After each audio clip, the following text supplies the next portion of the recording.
I like to talk about distractions,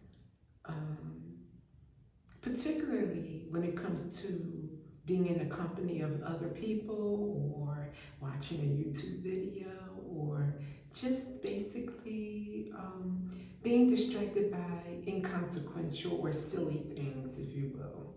For instance, I'll just give you a situation or scenario. Two friends get together, Katie and Jenny, right? Katie has a new hairstyle. She's rocking red. You know, she's feeling really good about it. It expresses her artistic side. Jenny is not really into, you know, that kind of different look, or what you call it, going off on a to the dramatic side, or flair. She's not into flair. She's very conservative. So Katie's giving her good news about an event that's coming up in the details, and right within that conversation are tidbits of something that would be beneficial to Jenny.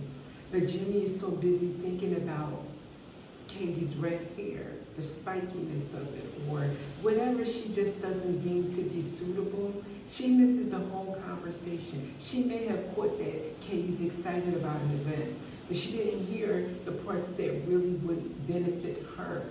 And she would like to go to the event if she knew or heard this part, right? So that's what I'm just saying, like, sometimes we're honing in on something that really should bear no effect on what we're getting out of an interaction. There's more important things, like what a person is saying, not what color lip gloss or lipstick they're wearing. Or even if they're wearing too much makeup, when has that been something that was a crime? But lately I'll hear that sometimes people are saying, oh, she was wearing too much makeup. Maybe she felt, the rain is competing with me, I'm trying to speak up. Maybe she feels comfortable with a lot of makeup. Maybe it's her, again, artistic expression, wearing a lot of makeup. It may make her feel beautiful. You know, don't take that from her. It's not hurting you. As long as someone is not offending you or harming society at large, why do we why do we give it that much power or attention?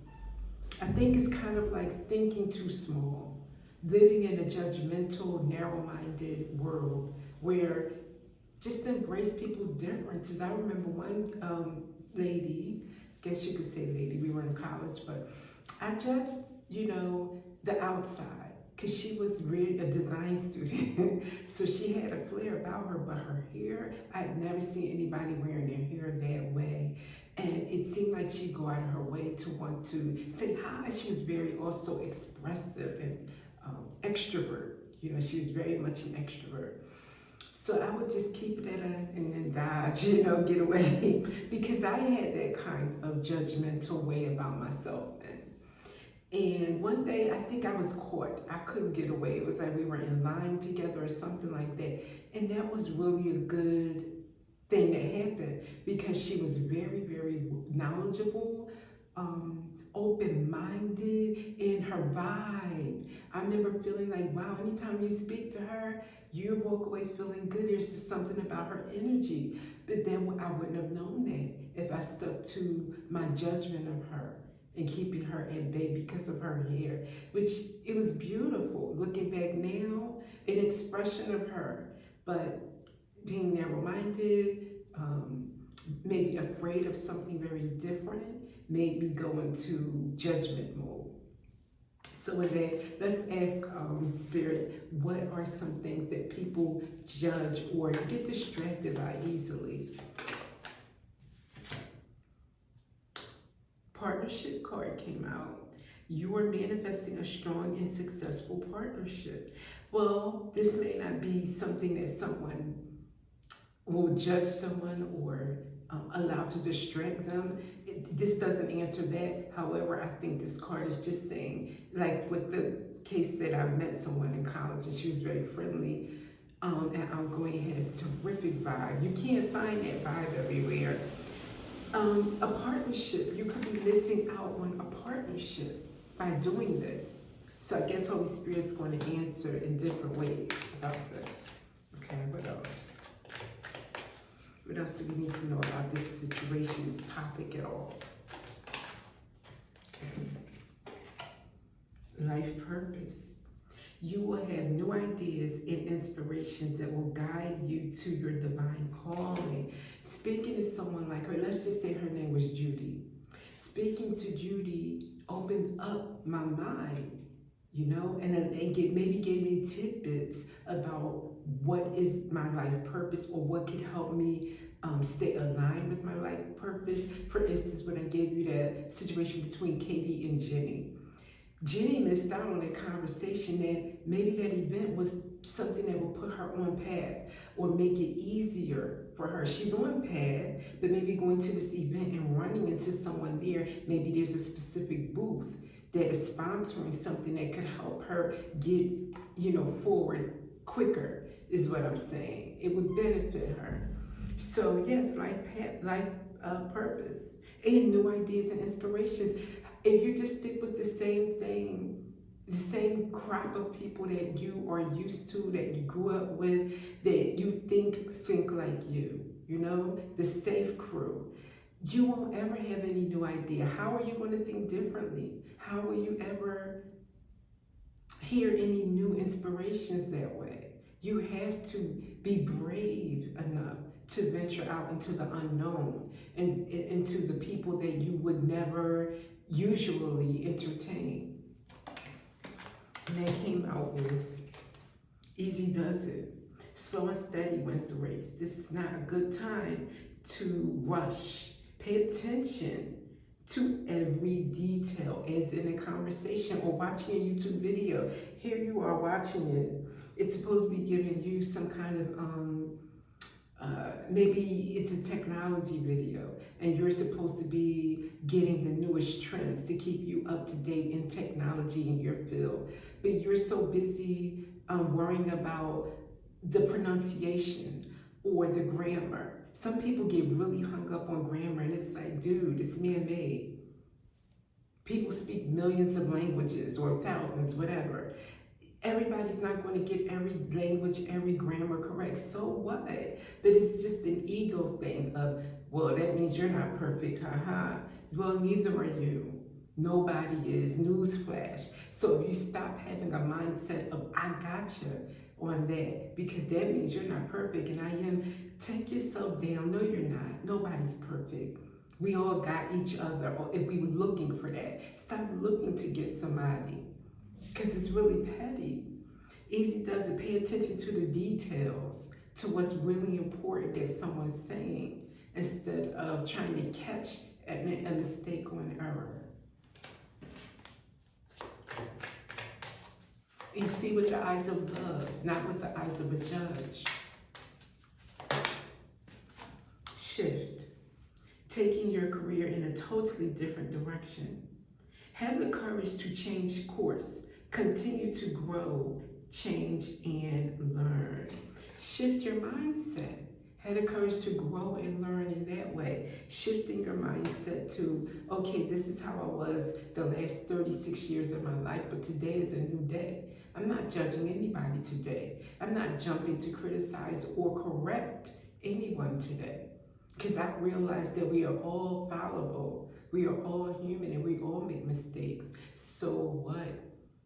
You know, I don't even have to call her out on it. So what? Unless you think it's something that could really hurt her in her field, like, okay, maybe she's a writer and you see consistently she's, you know, using I instead of me, or she forgets the comma or whatever, then that would be helpful, but in a loving way. And it's not something you are priding yourself on catching them at. You see, it's a difference.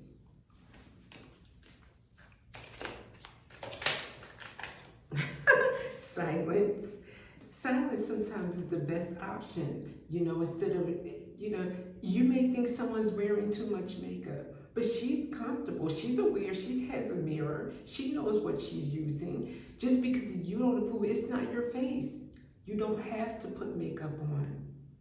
Let her be her. Silence is key, is better. Is you're not helping anyone by pointing out, well, maybe you don't want to wear that bright shade of red, or maybe purple is not your color eyeshadow. It's not really your business. And maybe you don't like it, but somebody else will. But most of all, she loves it. And that's all that matters. All right, let's get some angel advice for this.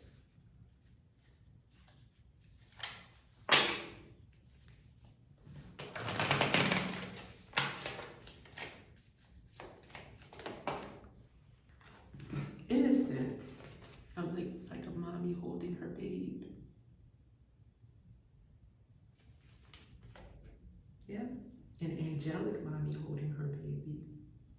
Innocence. Beloved one, everyone is guiltless in truth, as no one can alter God's handiwork of perfection. Give us your feelings of heaviness so we can lighten your load. Give us any guilt, anger, or blame that may shroud your loving outlook. Enjoy the peace within your heart once more.